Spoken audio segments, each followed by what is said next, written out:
Hello blokes and birds, and welcome to this small history documentary of Mighty the Armadillo and Ray the Flying Squirrel.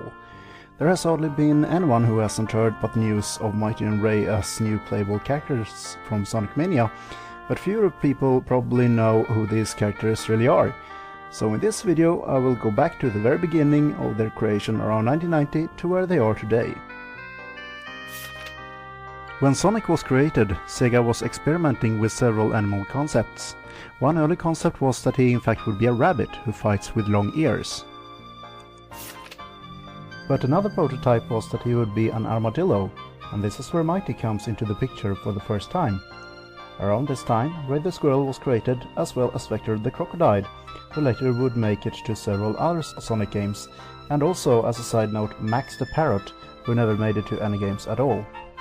This prototype picture was drawn by Naoto Oshima, who designed Sonic the Hedgehog together with Yuji Naka. However, the creator of Mighty and Ray is someone far less known, namely a person called Manabu Kusunoki, who later left Sega. In the Untold History of Japanese Game Developers Volume 3, Kusunoki says in an interview that, "Yes, I designed the Armadillo and the Flying Squirrel. I did come up with backstories for them, but I can't recall them anymore. I do recall why I chose those two animals though. In order for them to control just like Sonic did, they needed to be animals that could have the same proportions, with heads that were roughly half the size of the body. And since the game starred a hedgehog, which is a relatively obscure animal, I wanted his companions to be equally unusual." Nothing more happened to Mighty or Ray at this point, but they would have their first appearance as playable characters in the arcade game SegaSonic the Hedgehog, released in 1992. In this game, Dr. Eggman is up to his old tricks as usual, but this time his plans are not so much to conquer the world, but more to get rid of Sonic, Mighty and Ray once and for all.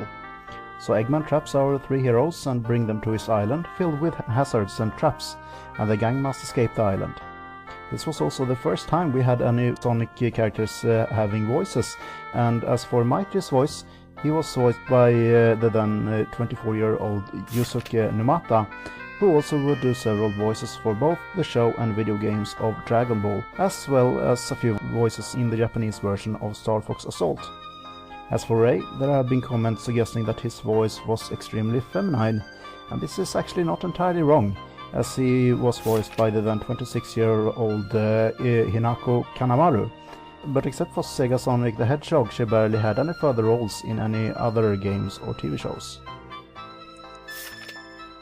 On February 12, 1994, the game Gale Racer was released in Japan only for the Sega Saturn. This game was based on Sega's arcade game Armadillo from 1991. In both the arcade and home version, you'll have an ornament of Sonic the Hedgehog dangling in the window as you're driving, but in the home version you could switch this ornament into several different types, such as Eggman, Mighty and Ray. This didn't affect the gameplay itself by any means, but it was a nice nod to the Sega Sonic the Hedgehog nevertheless. Moving on to 1995, Knuckles Chaotix was released for the Sega 32X, and this is where Mighty had his real breakthrough, but unfortunately Ray was not included in the game, and it would take quite some time before we would see him again.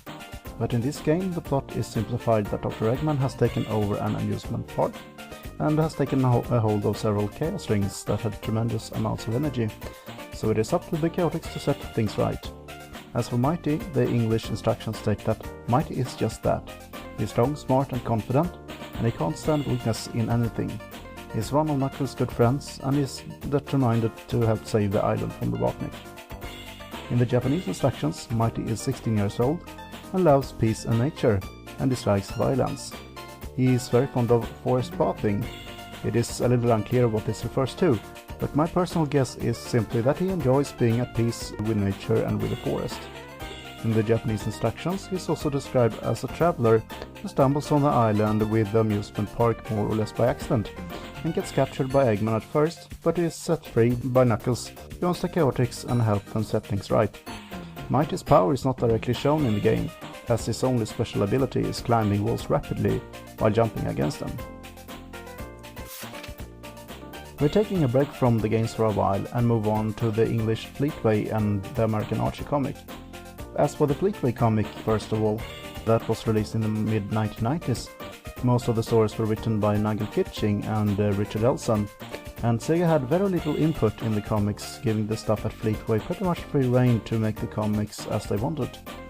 The Chaotix had a very faithful game adaptation, and each of the Chaotix members had their own personality. Mighty was portrayed as a somewhat impatient and, needless to say, very strong character, who every now and then would argue with Espio about rather trivial things. He also had a father named Blockhead Bill, a half-crazed armadillo, who deep down was a good guy, but very confused, which would bring Sonic and the Chaotix trouble more than once. Richard Elson told me in an email that the reason for creating Blockhead Bill simply was for Mighty to have something to be embarrassed about in relation to his friendly rivalry with Espio. Blockhead Bill also had a business partner called Society Max, and as another trivial detail, Nigel Kitching told me in another email that Blockhead Bill and Society Max actually are a gay couple. Well, okay for that. Unfortunately, Ray did not make any appearance in the Fleetway comic at all.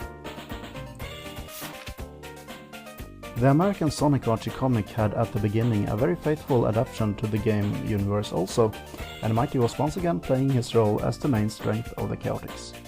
Sometime afterwards, Ray the Squirrel made his first appearance since SegaSonic Arcade. Well, the ornament in Gale Racer doesn't entirely count in my humble opinion, where he is portrayed as a little bit like Mighty's younger brother, though needless to say they aren't related by blood.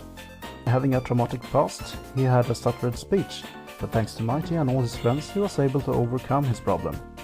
He has been traveling with Mighty on his adventures, and has helped Mighty more than once, and possibly made his greatest role ever when he managed to trigger the memory of Matilda the Armadillo, who was Mighty's long-lost younger sister, who at first rejected Mighty as her brother, but who later accepting him and Ray both as her brothers. Mighty and Matilda were separated at an early age. Their parents were thieves. In the Archie comics, Mighty went into exile for not being able to save his parents, and Matilda grew up in an orphanage. Mighty is often portrayed as a gentleman and gets along very well with the ladies, such as Amy Rose and Sally Acorn. Sonic Heroes was released in 2003, and the Chaotix, or should we say Vector, Charmy and Espio, were back in business, starting up a detective agency. Neither Mighty or Ray appeared in the game, but there were actually plans, according to Shiro Maekawa, who was one of the main writers of Sonic Heroes, to have Mighty and Ray included in another team along with a third member. Before I reveal who this third character is, I'll let you make a guess, and you have a few seconds to guess. Yeah, go ahead and make your guess, seriously. Okay, so did you make your guess? Did you guess Bark the Polar Bear by any chance? Him being the strength and the Mighty the speed? Or perhaps being the Dynamite Duck, him as speed and Mighty as strength? If you picked any of these two, you're absolutely wrong, because the right answer is Metal Sonic! Yeah, Metal Sonic! I really don't know what they were thinking. That Metal Sonic would make a suitable team ally with Mighty and Ray, and when any choice from Sonic the Fighters would have made an awful lot more sense. But as a trivial fact, it is also known that Shiro Maekawa later made the script for Sonic 2006. Enough said. Rumors began to spread over the internet after the release of Sonic Heroes that Manabu Kusunoki had left Sega, and that he took the copyrights of Mighty and Ray with him, making it impossible for Sega to ever use this duo again. While it is true that he did leave Sega, the second part of the rumor began to lose traction in 2005, when Sonic Games Collection was released for Nintendo GameCube and PlayStation 2, as Mighty made an appearance in the museum section. This wasn't enough to convince me personally, as I found it very odd that SegaSonic the Hedgehog was excluded from the collection. Yuji Naka stated that the reason for this was that it wouldn't work to emulate the trackball control on the joypad, but I personally disagree about this. Just having the button pressed in one direction would indeed make it too easy, but an alternative would have been to have the player to press a specific direction multiple times over and over to maintain speed. This wouldn't have been a perfect emulation either, but at least an awful lot closer to it. So I was still skeptical about if this rumor was true or not. But this rumor really began to shatter in 2011, when Sonic Generation was released for several systems. An Easter egg can be seen displaying Ray and Mighty on missing posters, giving a clear hint that Mighty and Ray weren't forgotten and perhaps would make an appearance in the future. Two things are wrong with the poster, however, as SegaSonic Arcade was released in 1992 and Mighty's real last appearance in 1995. Also, the word Armadillo is misspelled with 2 D's instead of 2 L's. And the rumor certainly came to an end in 2017, when the head of Sonic team Takashi Iizuka said in an interview that Mighty is a part of the classic world and the classic group of characters, and some of the Chaotix did get interpreted for the modern vision of the games. However, Mighty still exists in the classic world, so maybe we'll see him in the future in some classic iteration.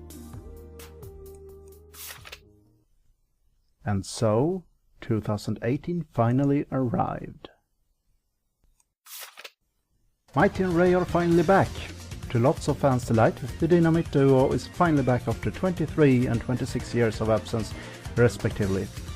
And they will have their own unique abilities, where Mighty will be able to destroy spikes and a powerful drop, while Ray will be able to fly, very much like Mario and his cape. Many of us are looking forward to July 17th to see what the game might bring, but as a teaser, Mighty and Ray, well, mainly Ray, also appeared in the 5-episode series of Sonic Mania Adventures, where Ray is looking for Mighty who is missing, and was a little too curious about the Master Emerald. There are still 2 episodes remaining, so are we going to see them again? A good chance we will, but time will tell. As a side note, it is also official that Ray and Mighty have gotten their first personal toys, as plushes of the two have been released in Japan. So, this handshake from the Sonic Mania Plus trailer between Mighty and Sonic really symbolizes the return of him and Ray. It took over 2 decades and many were afraid that they were gone for good, but they have returned, ready to bring peace back. All that is left to say is, welcome back guys, you have been missed, and we will see what the future may bring for our heroes.